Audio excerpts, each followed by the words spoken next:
Hey, everybody. Welcome.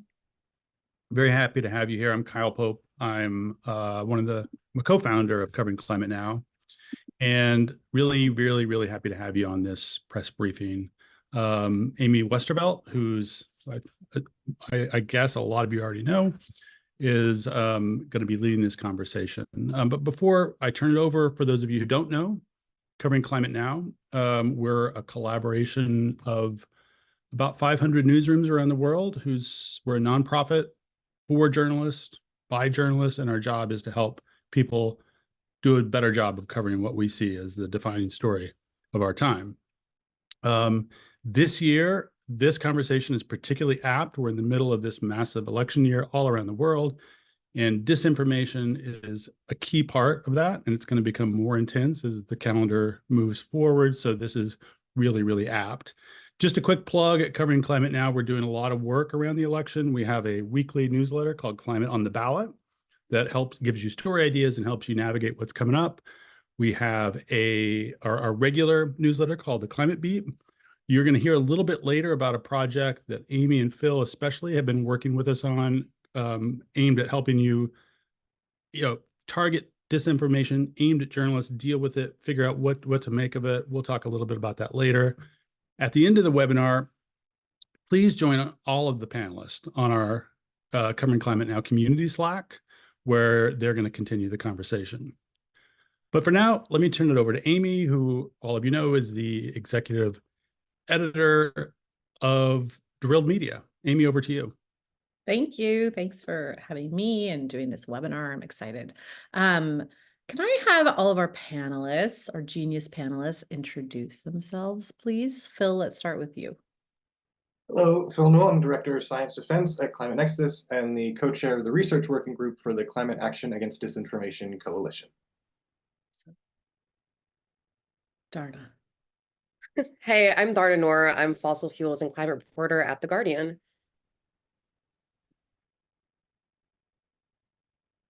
Ketan, you have to unmute. There you go. My turn? Yes. Hi, I'm Ketan Joshi. I'm a climate communications consultant, and I formerly worked in the renewable energy industry back in Australia, and I now live in Oslo in Norway. Excellent follow for all things renewable energy and energy in general. Okay, so I wanted to kind of kick us off with just defining some terms here. We're talking about pre-bunking. Not everyone knows what that is or what it looks like in the context of climate disinformation. So Phil, can you give us that definition and sort of why we're talking about it in the context of climate disinfo?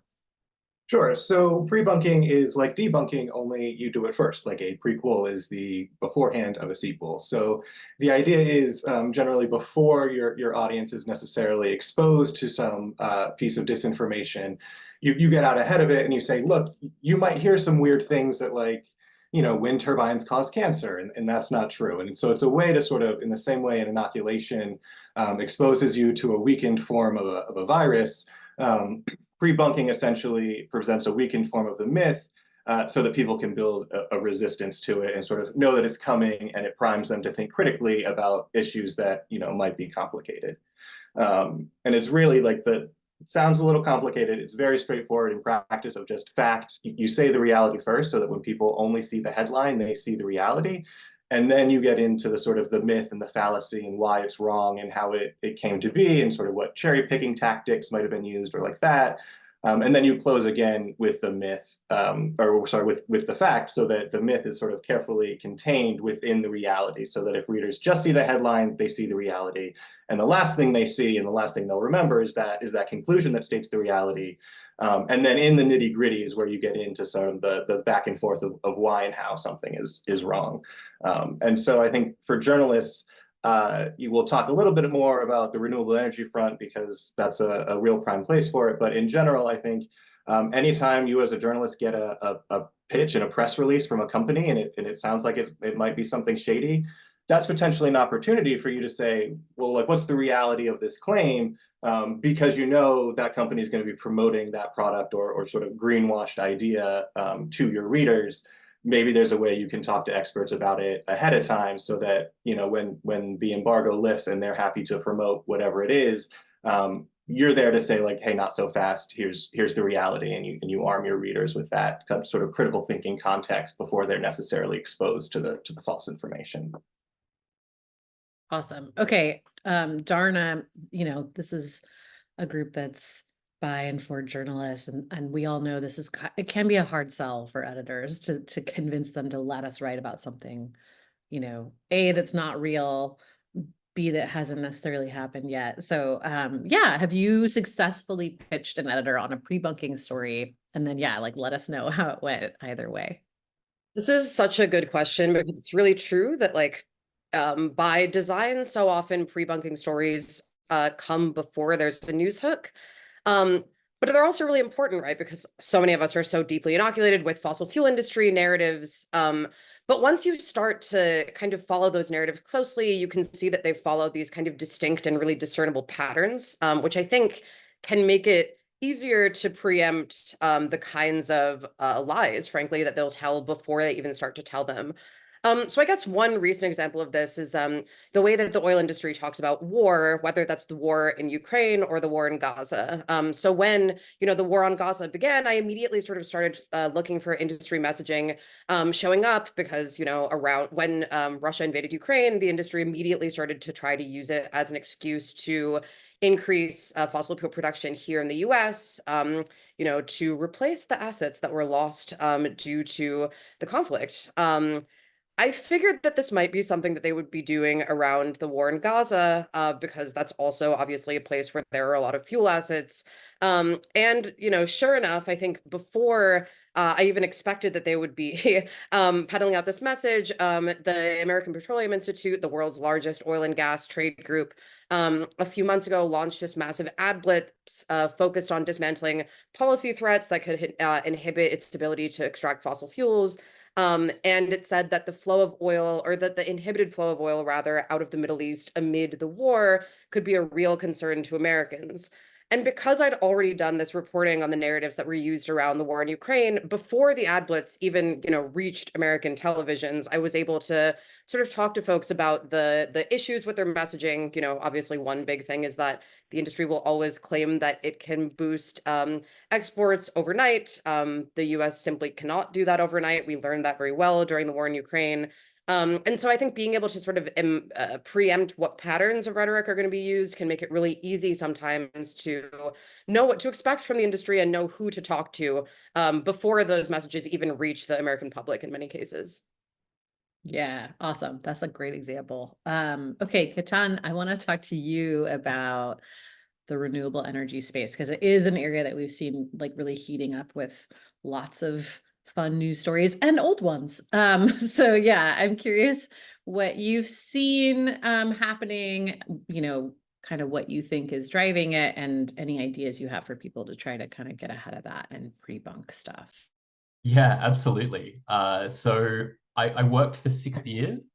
I'll just start my answer with an amusing anecdote. So I worked for about 6 years in this wind farm company in Australia, and I started right when it became a politically hot issue, the development of wind farms, because there was a new government policy, you know, centre-left government, and they had a new policy to basically to directly promote the growth of renewables in Australia. And wind was the cheapest at the time by a decent margin. Solar was a fair bit more expensive. This was sort of around 2010, 2011. And we were sort of going around to communities finding that whenever there was friction, whenever there was sort of bubbling pre-existing distaste for the development we were doing, that what was happening was this sort of wave of disinformation would come into the community.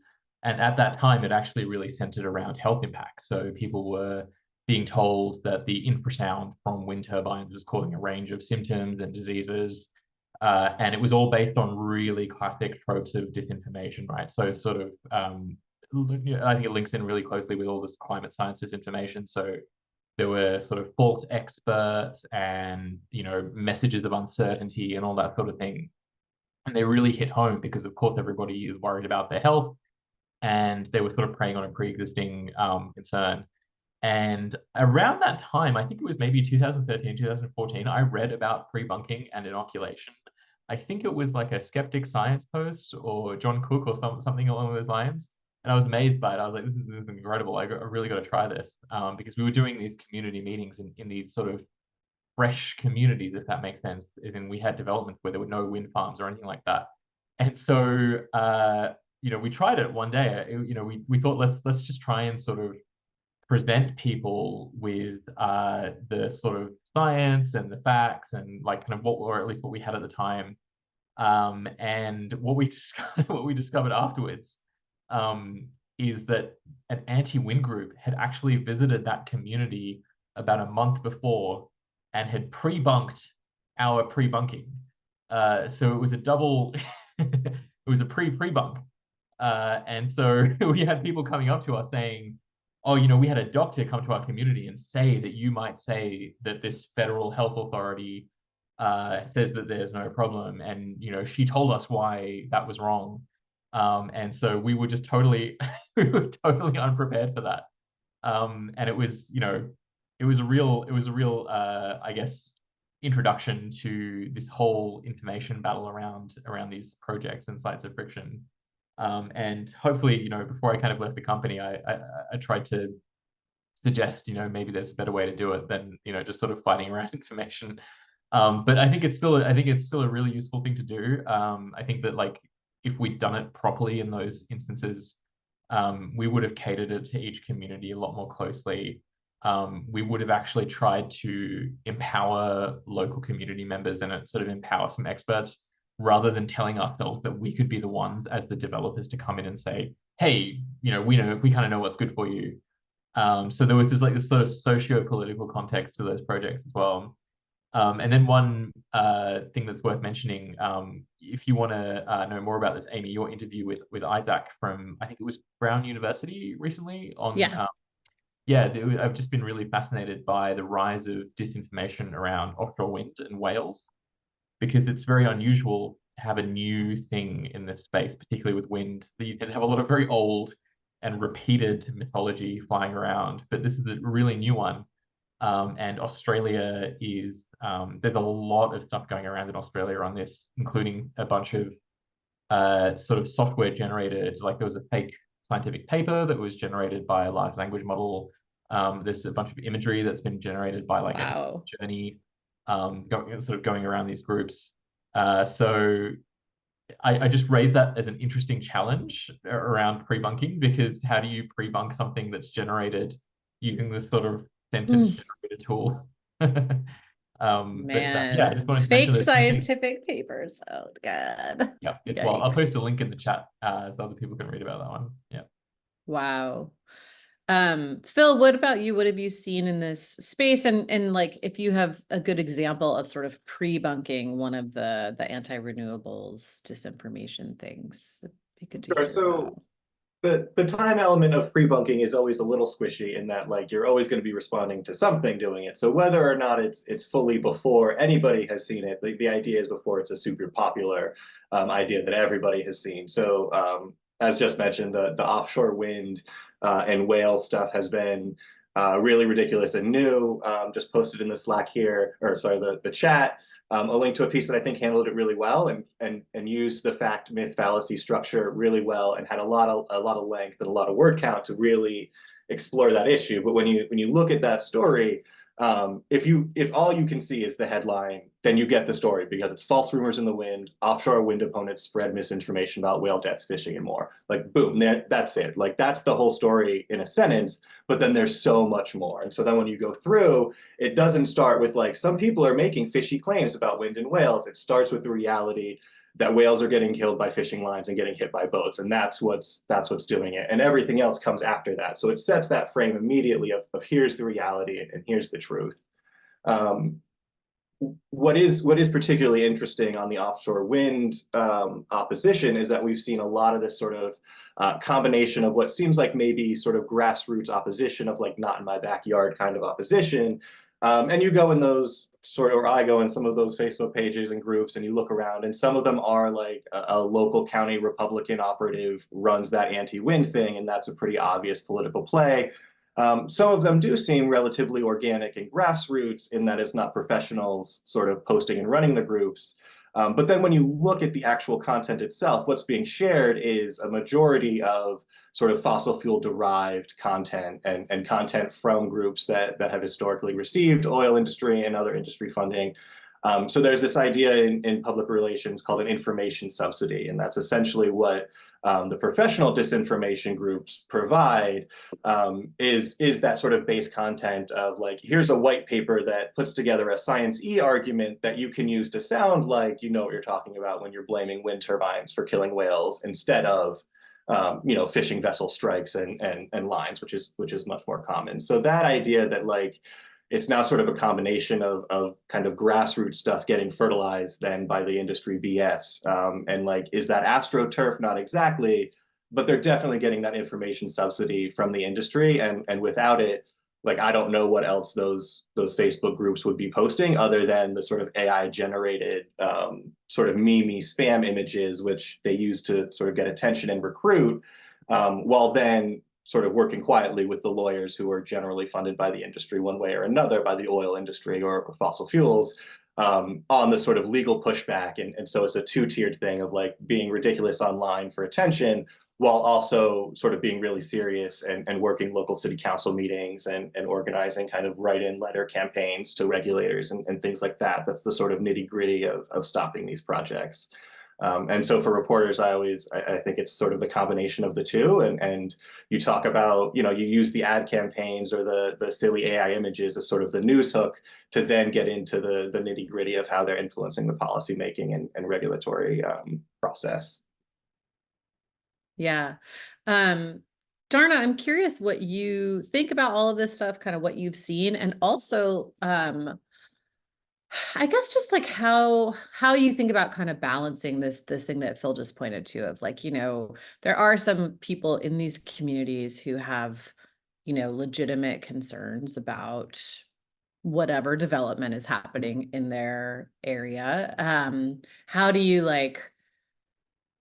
take that seriously and let people speak for themselves while also kind of getting into how they might be being manipulated or kind of leveraged in this way? Yeah, I think it's such an interesting challenge. Also, just still thinking about the fake academic papers and the fake AI images.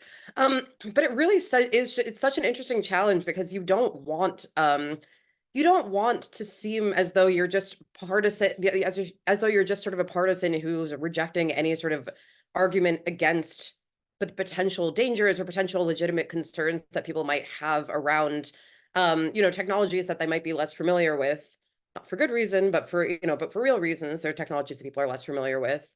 Before I was at the Guardian, I was at the Boston Globe for a while, and New England is sort of a major locus of this kind of misinformation spreading, both from the sort of NIMBY groups and from the oil tide groups themselves. And I think, this is kind of an obvious point, but as fellow, you were saying, I think part of the way that you can sort of balance this is just by being really honest about what the economic incentives in either direction are. It seems really obvious, but like the purpose of a CEO of an oil company isn't merely like an evil person. They have a vested interest in making profits, and that's the same for those who work for the trade groups, those who kind of enable the fossil fuel industry. And so if you start there, if you say, what is your economic interest here? Well, your economic interest is to preserve the business model that you have, which is based on fossil fuels. Then it can kind of throw all information that a group like that is putting out to other citizens who are maybe legitimately concerned. It can throw it into a different light. And so I think that we shouldn't be afraid to question economic motives, to be really, really honest about what different players stand to gain. And sometimes, what they stand to gain is having a nice view in front of their beach house. But in other times, what they have to gain is like a policy landscape that's really, that's really, frankly, comfortable for their business interests, and can help to secure those business interests for a really long time, based on other people's misconceptions. And so I think that, it might seem clear to us, but I think for many readers, it might not always be so clear what the effects of that money can be. And so being honest about it can really help. I mean, the other thing, I guess, is just like there's an ever increasingly vast network of groups that are getting fossil fuel industry messaging. The industry obviously is very well coordinated. You know, there are things like ALEC and the State Policy Network, which are both, you know, have deep ties to the Kochs, who in turn made their fortune in fossil fuels. And so I think that being able to like look at the coordination that happens when different bills are introduced in different places, or when different groups are kind of obtaining the same messaging from the same sources. If you look at you know, if you look at the way that a policy fight goes in one place, it can be much easier, I think, to know how it could shake out somewhere else. I've also found, I'll just kind of mention, I've also found William Lam's research on discourses of delay very useful for this kind of thing. If anyone's not familiar with it, definitely check this out. It's sort of a 101 on the different ways that the industry messages itself as either a fossil fuel savior or as you know, the protector of American interests and things like this. The industry is really nimble because it has like a lot of resources and you know, a lot of friends in high places, but obviously, you know, the tactics that it uses so often are the same ones over and over again. So getting familiar with them and being able to recognize them as you start to see them can be helpful. And it can be helpful too to, you know, share that information with people who might be getting this you know, might be getting this sort of rhetoric from the oil industry over and over again. Awesome. Okay, I just quickly want to get all of your reactions to something that I've seen recently that I was a little bit thrown by, because I'm like, how do we deal with this? I have seen now in a couple different places activists who actually, like, their main problem with a renewable energy project is that it's owned by a fossil fuel company. and that gets really complicated, because then it's like, okay, well, you know, the climate movement has been asking oil companies to embrace renewable energy for a long time, right? So like, what do we do when now that's happening and people are like, I don't trust this because it's owned by a fossil fuel company? I find it very interesting, and I'm confused about how to address it. So I'm curious what you guys think. Be skeptical. I think be skeptical of any corporation ever that has a profit motive, that there's always going to be that profit incentive for them to hide and be sneaky and cut corners and get every penny they can and cover it up with advertising and disinfo to make it look like they're being a good corporate citizen. So yes, perhaps to the chagrin of some of my friends in the energy industry, I think be super critical of those attempts, because we know the industry uses its renewable projects as greenwashing to continue its social license to operate. So some of what they're doing there is just buying goodwill from people with a token energy project. And some of it might be like real economics, the writing's on the wall, they know they have to convert. And it is confusing that when Exxon knew all those years ago, they didn't just corner the renewables market. Like, they could have just gone all in and been a renewable energy monopoly with their sort of advance notice, so to speak, of what they knew and their scientists, and they chose not to do that. And if they're doing it now, then yes, I think be very skeptical and very critical, and look closely, because the skeletons are almost always in the closet. Can I just mention two fun examples that doesn't answer your question, but are very interesting? And basically what Phil said, yes, I totally agree. Like, you should be super skeptical, and these two examples will probably enhance that point a bit. So I live in Norway. Equinor is our state-owned fossil fuel extractive company. Used to be Statoil. It's now about 70% owned by the government. And our biggest, I'm pretty sure this is our single largest source of emissions in Norway. There's a gas processing facility called Mongstad up in the sort of northern part of Norway. And for about a decade, the plan was for this facility to switch over to using carbon capture and storage on its gas power generation on site. So this is electricity, right? They've got a gas power turbine on this basically the sort of small island that is pumping out massive amounts of emissions to turn gas into a liquid so it can be sent overseas for Norway's gas export. And turns out that the CCS is very expensive. And Equinor was like, oh, wow, okay, so it turns out CCS is very expensive.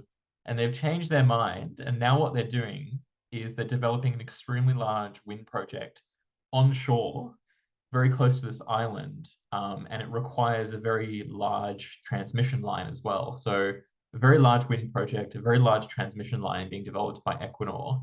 And they are building this on Sami reindeer herding land.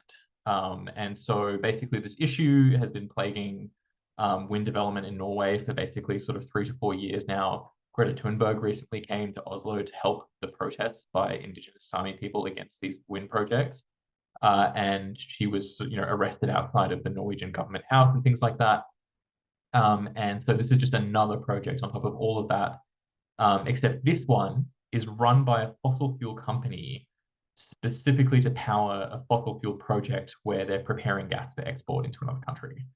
And so this project will be added to the list that Equinor puts out. They did this last week, where they kind of go through their renewables, like look at this shiny picture of a wind farm, look at this shiny picture of a solar farm. Currently, it's about 0.6% of the total energy that Equinor sells or generates. So they actually generate more gas power than they do renewables. But they see themselves as like one of the good European companies, right? And then the other example I just want to bring up is Adani. This is Adani has an astonishing amount of solar. It's, I think, probably one of the leading solar developers in the world of any kind. It is still a tiny proportion of their total because they just sell so much coal. They sell like an eye-watering amount of coal. There was a recent Carbon Majors report that came out, which I need to put the data together to just demonstrate this. But there is one project in particular that they're developing, which I think is a really good example of this same problem, which is that they take the attitude of being a fossil fuel company to oversized and not necessarily well-sited renewable energy projects. And so basically, if you look into a bunch of Adani solar projects, they're angering local communities, they're breaching human rights, they're actually causing real environmental damage. And in doing so, they're toxifying solar and wind power for other companies that are not doing those bad things. And so what happens is that probably projects like these will become their own sources of disinformation, because the real impacts that are caused by bad behavior will then become labels for wind and solar, like solar is being developed badly, therefore solar is bad, wind is being developed badly, therefore it's bad. So the behavior of these corporations will lend itself to the generation of disinformation as these are exaggerated and misapplied to other projects. So yeah, sorry, it's not a happy message, is it? No, that's so interesting. Do you think it's like, this is okay, I'm putting on my tinfoil hat. Do you think this is that there's any part of that might be intentional? Like if I were a giant fossil fuel company, I might be tempted to do a really bad job with solar and wind, for example. Yeah, I don't know. I'm asking you purely to speculate here. But for Adani, it's a possibility. I wouldn't be surprised. But for Equinor, I think it's just sheer confusion and a lack of a good plan, and just a total lack of self-awareness. Yeah. Okay, Dharna, was there anything that you wanted to add to that? The whole like fossil fuels owning renewables thing? I mean, I too think that it makes perfect sense to be skeptical of a company that has a really bad record on environmental stewardship and human rights. I think it's entirely reasonable to be skeptical of them in another sort of technology field if they've got that kind of track record. I think it is also to be important. It's important to like be specific about what the concerns are, because I mean, often, even if the company that you are critical of is now moving into renewables, that same company may have had a history of also inoculating people with information that would make them anti-renewable. And so I think that knowing what the actual sort of concerns to look out for are, whether that's water usage in a particular place, whether that's actual harms to certain bird species or things like this. I think that knowing exactly what to look for can help people move beyond the sort of vague a company is doing something around me, which I think is like, that's a legitimate cause for concern. Again, like the profit motive is like a thing that does incentivize people to cut corners and harm communities and harm ecosystems and things like this. But helping people know what to actually look out for, like the specific things to look out for, can help, I think, to sort of create a better knowledge ecosystem around what the actual effects of what a company is doing could be. Yeah, awesome. All right, Phil, I just want to ask you one last question around, you know, like there are lots of NGOs working in this space too. Some are very much in favor of, say, renewables or acting on climate, some not so much. There are new names popping up all the time too. So, and like new think tanks. In fact, actually, our reporter in India just told me about a think tank that Adani is creating. One of the things they're going to focus on is climate and energy transition. So, yes. And Rishika Pardikar, sorry, I want to give full credit to her. Like, I had no idea this was happening, and I was like, "What?" She's amazing. Anyway, yeah. How can journalists, like, you know, we want journalists to get good filters for all information coming at them, right? So, how can journalists think about being like that good filter to then inform the public? Yeah, so there are websites and databases that have some of the financial links to some of the groups. So websites like Desmoglog, you can sort of just search a group name plus Desmoglog, and if there a hit comes up, like then you can see that like here are the 990s that they got money from Exxon and the Coke and whoever. So just that sort of like, you know, due diligence of who funds whatever various sources. There's SourceWatch as well, which also gets into some of the tobacco industry stuff. When it's a politician, like who's funding their campaign finances, so Open Secrets is a great resource for that, because obviously if the fossil fuel industry is keeping your campaign afloat, then that might be a reason why you would be a climate denier. So there are some resources like that. There is also, the right wing has their own version called Influence Watch. So if you are curious about what a sort of green NGO's finances might be, you can go and see, and it's generally sort of the group of known funders who are not like, you know, there's no big wind funder like there is big oil, like there is Exxon and Coke. So it's not quite the same, but as you talk to people in the field, they can sort of give you the sense of like, this group is actively anti-capitalist. This group works with big corporations to green their image. And so I think as a journalist, you sort of do that triangulation, right? Where you get quotes from different people and you ask the different groups about them, you know, different groups, and like maybe give somebody the leeway to talk on background if you want like the real talk about what a potentially allied group, but like, you know, some of the more science-based groups, some think some of the more advocacy-based groups go a little too far, and some of the advocacy groups think the science groups are a little too, like, you know, reluctant to say how bad the situation is, or whatever it may be. The idea is just generally like, don't take one person's word for it, and always check and see who's paying their bills, because that's, you know, it's a little ugly, and people like to pretend that that's not a real easy way to see what somebody's going to say, but it's at least a good starting point. It's at least, you know, giving people the benefit of the doubt is, I think, not a journalist's job. So yeah. And I just want to give a plug to you know, Phil and Ketan are both excellent sources on this stuff. There are many others in this space as well. There are lots of experts in each realm of this. You don't have to become an expert yourself. Although of course, like always, learning things yourself is good too. And we have this Slack channel now within the Covering Climate Now Slack, where you can actually like in real time be like, I just saw this. Is this real? What's the deal? And get an answer. So as you're working on stories, if something comes up that you really can't, you know, have a hard time parsing, don't know where it's coming from, or have a technical question about, there are resources for that. And I want to encourage people to use those resources. Okay, we have lots of questions and they're all really good. So let's see. Let's see. Okay, let's see. Can some of these, this is from Ivan Curon. I'm sorry if I'm saying your name incorrectly. Can some of the panelists describe the kind of disinfo you see growing on TikTok and Instagram, and how you think we should address climate disinformation on those platforms specifically? I also would like to know the answers to this question. Yes. Does anyone want to jump in first? I Dharna, guess as the young person. Yes. Yeah, exactly.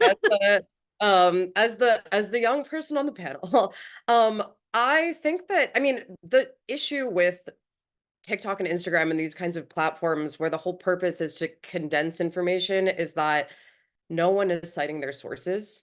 And that is true, that's true of right-wingers whose entire purpose is to kind of stake out a future for fossil fuels.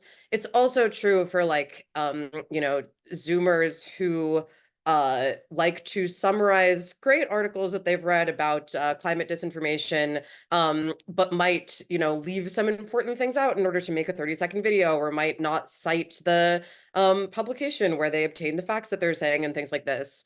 And so I think that, honestly, like there's some really great work that can be done in the comment sections on those videos, in a way that I think is maybe less useful on news publications and things like that. I also think that like as quick as these ecosystems are with content, we run through like a constant mill of content on these platforms, but I'm always surprised to see how outdated data can kind of stay on them, maybe in part because the form kind of cycles through so quickly. What's actually being said, like the information sometimes can take longer to catch up. And so I think, if you hear somebody saying something that seems incorrect, I would say just like do a quick Google search for where their information may have came from and how old that information might be. For instance, I've seen continually, not only from sort of oil industry sources and their allies, but also from like, I think, well-meaning people on the internet. I've seen recirculated over and over again these claims that actually gas stoves are still much cheaper to run than electric ones, which just ignores the kind of vast cost benefits that can come from newer induction models and things like this. And so, I don't know, if something seems outdated, it really might be. You can Google it and see where people get their numbers pretty easily in many cases. Yeah, I would say TikTok and Instagram have not necessarily been colonized by the fossil fuel backed actors in the same way that YouTube and Facebook definitely were. Like They're really bad at it. They're quite bad at it, I would say. Yeah, but you do, and there's a researcher named Abby Richards who has done great work specifically on TikTok disinfo, and what we're seeing there is more of sort of the what I call disinfluencers, who are just like, there's a demand now for kooky disinfo content, and the attention economy allows them to monetize that, and so it turns just saying whatever goofy stuff, sort of in a disorganized way, into essentially a viable career option. And so it's not the same sort of top-down messaging that we see come from the fossil fuel industry and spread through think tanks and university-funded centers and like that. It is more of a weird bottom-up. But what it serves to do is it does sort of radicalize and cultivate this conspiratorial mindset within audiences that just so happen to also be the same audience that the fossil fuel industry is trying to reach with its disinfo. And so it's created sort of this own self-sustaining ecosystem because of the ad funding that's available. But it's a little less dangerous, and it's not directly related to policy, but it's in some ways more dangerous because it's cultivating that whole like you can't trust anyone mindset among a whole new group of people, and that tracks to COVID, and it tracks to climate, and it tracks to all sorts of other political issues. Yeah. Okay, there's another really great question here. Ananya Alec Ponje, and again, I'm sorry if I'm butchering your name. Based on the assumption that disinformants know they are engaged in disinformation, wouldn't pre-bunking give them an opportunity to reorganize their narrative so that they can maintain the disinformation trajectory in a way that will be believable? I might just mention, oh, sorry, Dharna, you go ahead. No, I mean, I'm curious to hear from your perspective as somebody whose pre-bunking has been pre-bunked. That question just immediately reminded me of my experiences as to why I started writing in the first place, which is I started blogging while I was doing night shift monitoring these wind farms, and articles would come out. They would get published live on like, sort of more like right-leaning news media sites. They would go live at midnight after most people were asleep. And then I would have a 7-hour stretch where I was kind of just sitting there glancing occasionally at these 7 wind farms in my monitoring screens, where I could read this article and sort of pre-bunk it, because people would read my blog posts before they would actually even get to the articles themselves, because I was posting my articles from sort of 5 a.m., 6 a.m. onwards. And I always expected them to update their like, because they were digital, right? So these articles, I would kind of expect them to like look at my blog and go, this cheeky little Ketan Joshi has, debunked our thing. I better change it and like change my argument or change my data. And remarkably, I did this for years, and they just never adapted. It was so strange. Like they wouldn't change the post, they wouldn't change the tactic in the next post.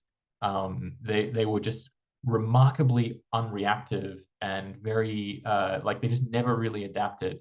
They just had an idea or a concept, and they kind of stuck to it, no matter how effective the rebuttal or the pre-buttal was.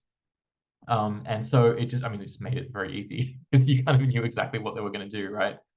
So an example was in 2016, there was a massive blackout in South Australia, which got blamed on wind farms. And it just became this sort of disinformation model, in the sort of hours after a blackout, you should get out there, you should find some random charts of wind power or solar power, and then try to blame the renewable energy on that blackout. And it hasn't changed, right? Like if there were to be a blackout today, they would probably just try and do exactly the same thing. So yeah, it's strange. Like I would have the same thought, right? Like you would kind of think like, oh wow, they've given away the criticism here, so I'm going to kind of adapt to it. But it just weirdly didn't happen. I guess they couldn't be bothered. That's so interesting.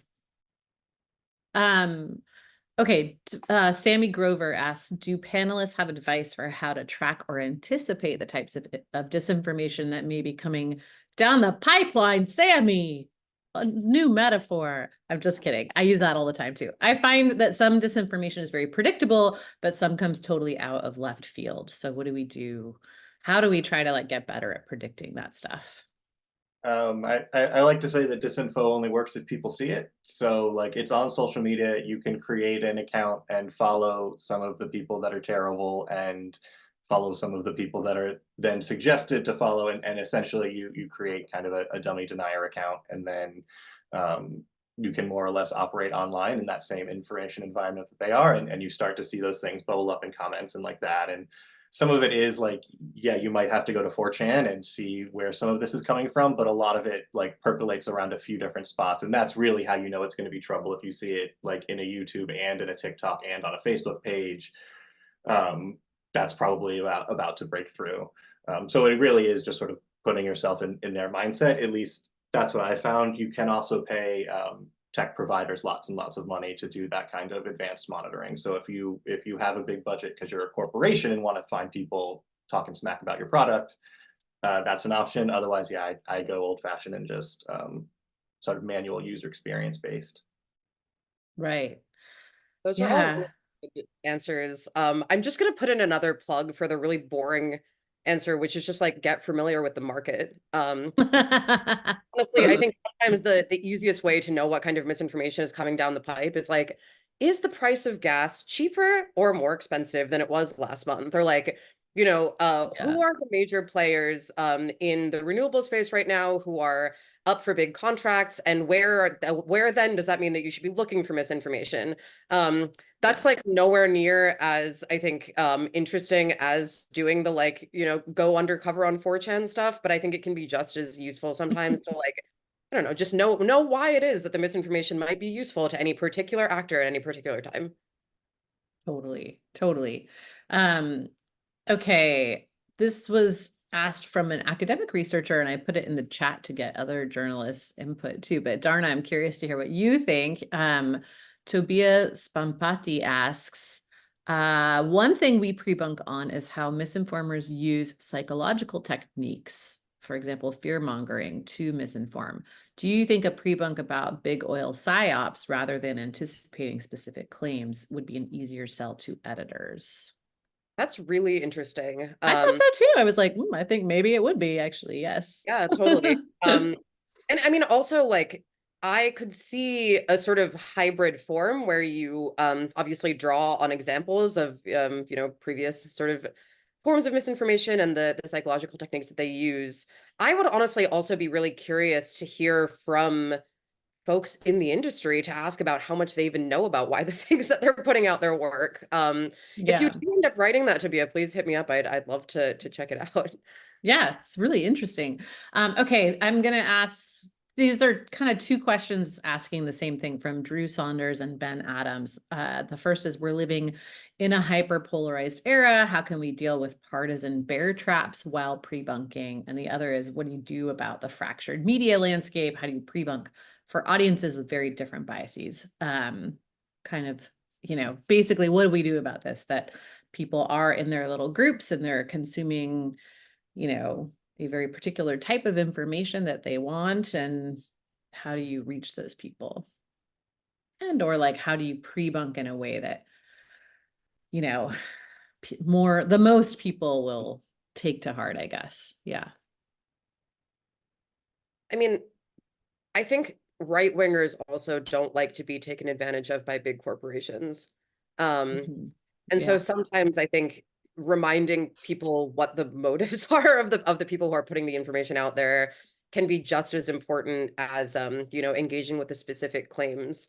I do think it's really hard in this landscape to engage with disinformation in a way that's productive for all kinds of readers. But again, like, no one wants to be taken advantage of. So Mm-hmm. Yeah, Yeah. I think that's a real big key when the tobacco industry truth smoking like anti-smoking campaign came out. They had a lot of money from those tobacco industry settlement to spend on what kind of research really, or what kind of messaging really reaches people. And what you saw was exactly what Dharna just said, of like, nobody likes being tricked, nobody likes being lied to. And so it's not easy, but like, we know that disinfo is part of the political playbook now, and we would know one side is using it a whole lot more than the other. Like, that's an objective reality that all the research shows. And Yeah. so how you deal with that is definitely going to depend exactly on your audience and your local, like, who exactly your audience is. On the mass media side, like, there's only so much you can do to sort of persuade or debunk things to people who are already entrenched. What you can do is reach their family and their friends and the people sort of around them who have not yet sort of fallen all the way down the rabbit hole, and give them the tools to sort of softly be like, yes, somebody might have been led astray, but here's the reality that we can start to bring them, try and bring them back. But it is relatively intractable to do on a mass media level versus like just having that one-on-one conversation with the person that you love that is unfortunately down the conspiracy rabbit hole. Like, can't really do that through a screen. Yeah. Yeah. Okay. Neil Romanek from the Flint asks, any ideas on how to take other publications to task who might be unintentionally spreading disinformation or just doing bad fact checking, or I would say no fact checking, because there's a lot of that happening too. Recent example we're looking at now is a major publication whose emissions figures for a given industry are absurdly inflated. Could just be a math error, but it's now part of the public record. What do we do about, I guess, like, holding media itself to account on this stuff too? As someone who, I'm not a journalist, but I do media engagement semi-frequently, for an NGO, and I found, in contrast to what I used to do, which is do like a snarky tweet, getting on the blower, getting on the phone, it always seems like the best first option, and just having a chat. I found that to be about 5,000 times more successful than doing a very showy, or this is incorrect in a public post, which took me a long time to learn. That's a bit of a crappy thing to do. Yeah. Dharna, what do you think? I agree that getting on the phone is probably the more productive thing to do. I think, obviously, sometimes we all got to fire off the mean tweet, knowing about how journalism works, I think, can be really helpful here. Like, if a story has one byline on it and it's about something that happened 2 hours before the thing got published, I think it's pretty safe to admit that, like, this is a journalist who's not actively seeking out bad information. They're just on deadline. And so, if you know that, and you know that that's the journalist that put the bad fact out there, then maybe reach out to them specifically. Whereas if you see the same figures show up over and over and over again, that might be like a bigger editorial issue. It might be something that's gotten passed down the pipe for other kinds of reasons. And not to say here that like, oh, they're all in cahoots with the oil industry. There are many reasons this can happen, not least of which often, the one paragraph of sort of economic context in a story about wind or something like this can just end up getting republished over and over again because nobody like you has come out to fact check it. So do it, I mean, do it for them. It's a sad reality that like news networks and organizations have smaller budgets to do this stuff, but don't be afraid to reach out. And if you're like, if they want to tell the truth, then they will engage with you, whether they agree with you or not,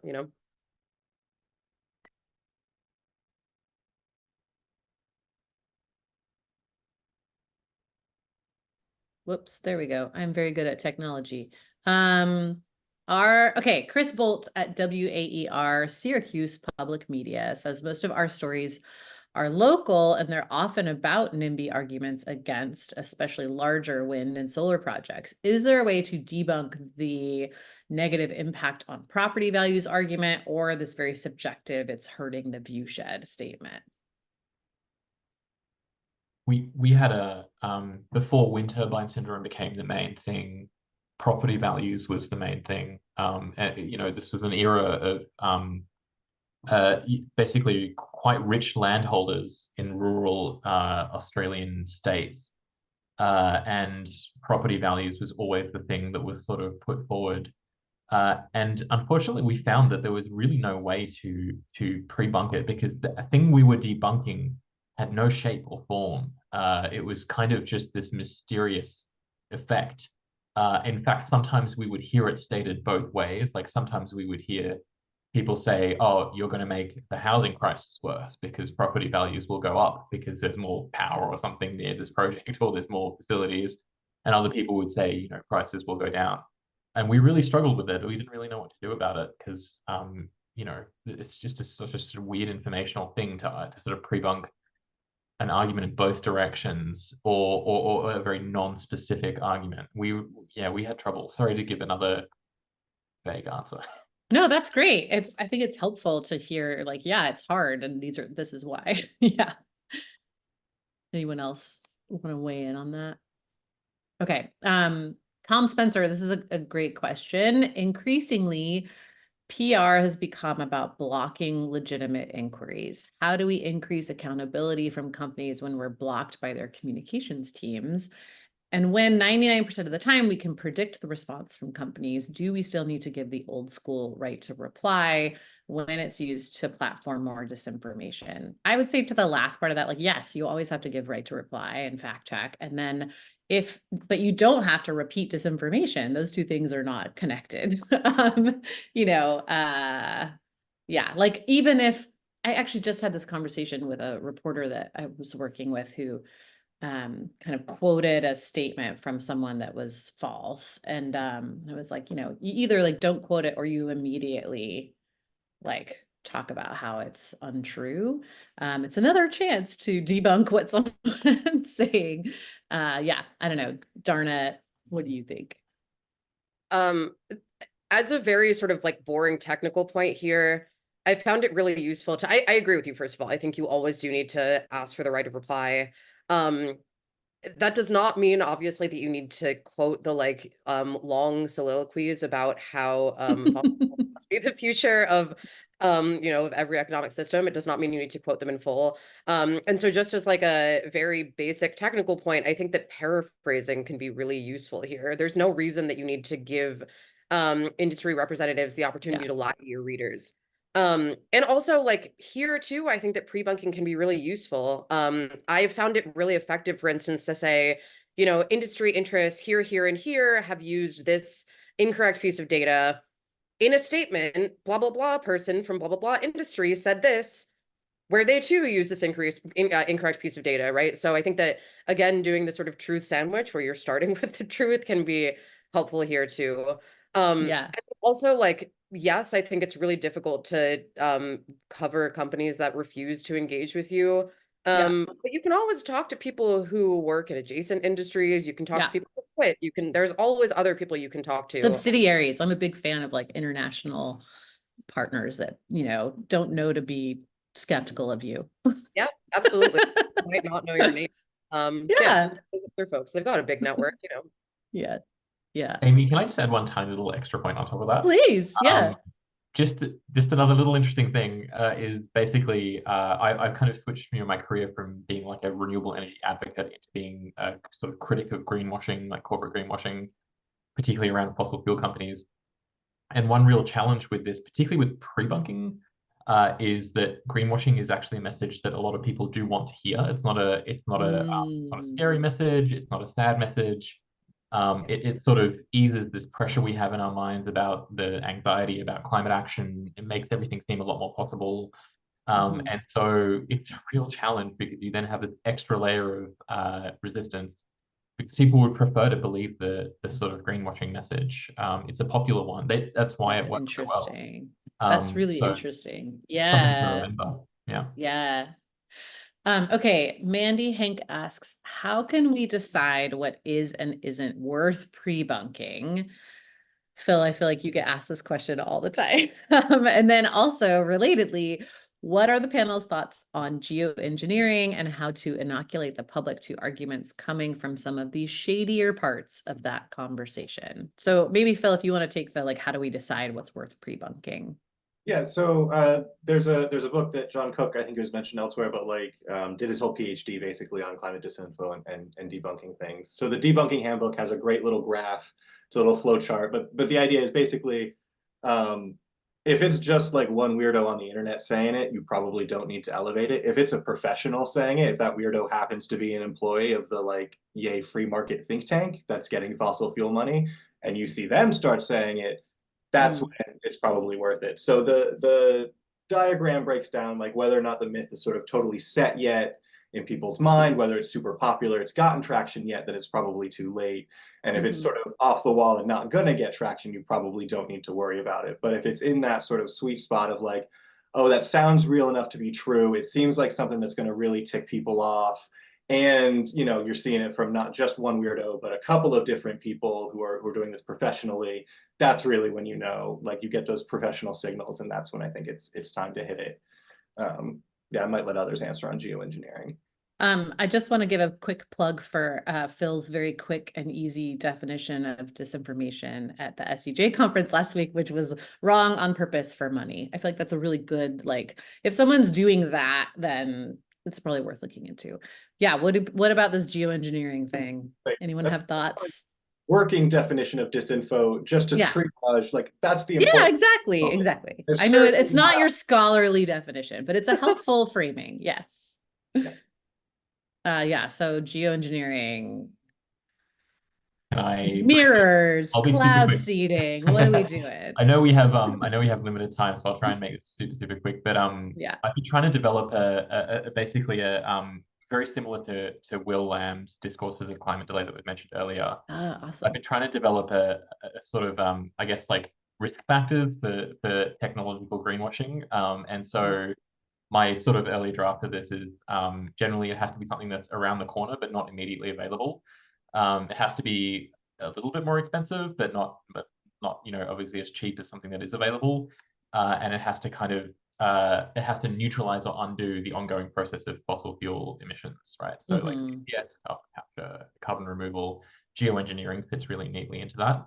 So I guess if you were somebody who was setting out to pre-bunk or warn people to be curious or sort of cautious about it, the potential for greenwashing could be something really relevant to people because, I think people instinctively understand this could be something that could get used to justify ongoing emissions instead of bringing them down, which is the important thing.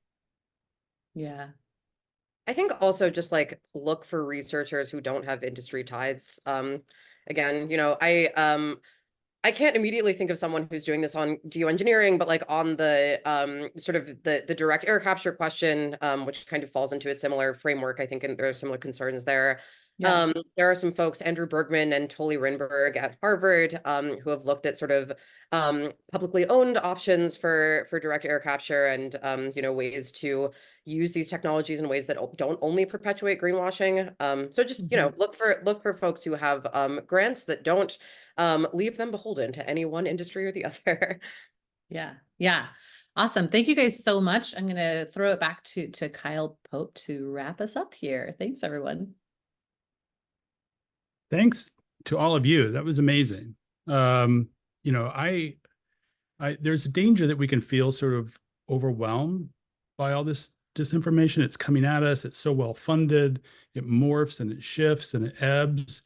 And I know that a lot of people who cover this feel like it's just super hard to get your arms around. And you all did an amazing job of like helping us do that and know that there are experts out there, there's sources out there, and we have each other, other reporters on this beat who can like help each other. So I think it was amazing. I really appreciate all of you.